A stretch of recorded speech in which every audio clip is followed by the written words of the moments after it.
talk a little bit about Proposition 8 as a moral panic. We've made some allusions to this, and part of it is it played on people's fears that the status of their marriage would somehow be diminished if gay people were allowed to marry. And in the process of doing this, they, just like typical rule creators, the moral crusaders, they trampled on the truth.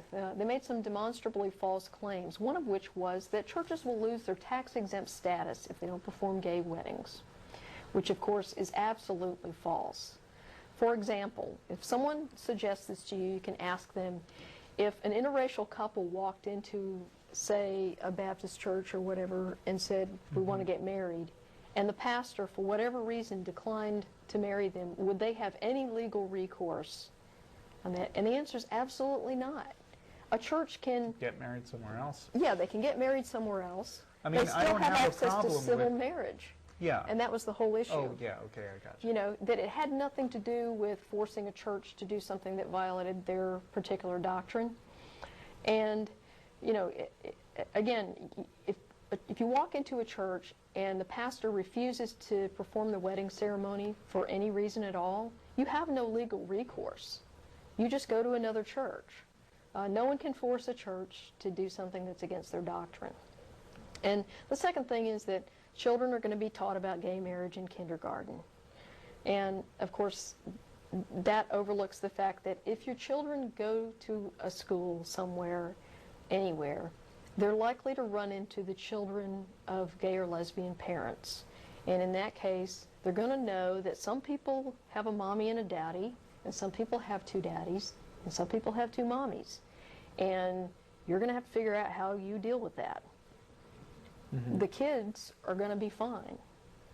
If nobody makes a big deal out of that, they're not going to make a big deal out of it either. Right. And of course, according to that theory, that we shouldn't allow gay marriage on the grounds that we'd have to teach our children about it, there are all kinds of things that adults can indulge in right. that children shouldn't, that we wouldn't want our kids learning yeah. about. And, you know, in terms of, I mean, I guess under that theory, we ought to outlaw war. Yeah. I mean, we don't allow explicit violence for children, so... and, you know, I think this is particularly ridiculous considering the fact that a lot of the people that are, well, I mean, I'll just flat out say this. There's no secular argument against gay marriage or adoption or fostering of children by gay people. There are no secular arguments against that. I have heard people attempt to make secular arguments against gay marriage. The only ones I've heard really attempt to say that there should be no marriage at all, which doesn't really count. Yeah. And then there's also sort of a pretty lame attempt at an evolution argument, like, oh. Yeah. Because you know, underpopulation's a real problem in the world today. You know? There aren't enough. Yeah. There aren't enough babies being born. Yes. Oh, and last week, Tracy, I just have to repeat this because it was so awesome. Yeah. She said on the show, "Well, if everybody was female, then the population would die out. That doesn't mean that being female is immoral." Right. Yes. Yeah, I was actually in the studio audience last week, so I thought her reply was particularly good. I just listened to that on the way over here, and it was great. And so there's this idea that, you know, the kids are going to be somehow harmed by this as well, and that's coming up often. A lot of the even atheists that write to us say, okay, I don't really have a problem with gay people getting married, but you know, if there's kids involved, hey, you know, there's a third party involved in this. So wake up and smell the coffee, people.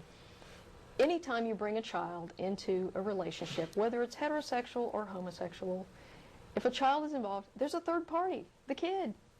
So you have to figure out how you're going to raise the kid. And the mechanisms for doing that are pretty much the same, whether one parent is male and the other female, or whether they're both the same sex.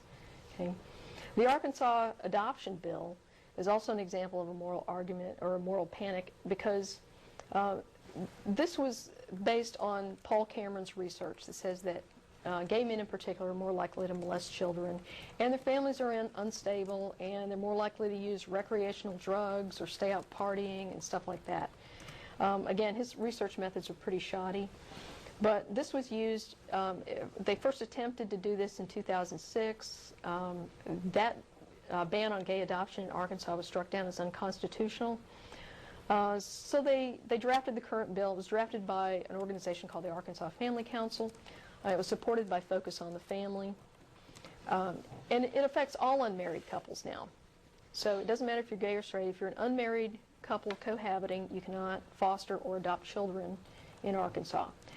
Now, these people have made the outrageous claim that they are actually promoting adoption, and that this is going to result in more families being available to adopt children in Arkansas, because now heterosexual married couples are going to step up to the plate and do this. And so my question to them is, why weren't they stepping up to the plate in the first place?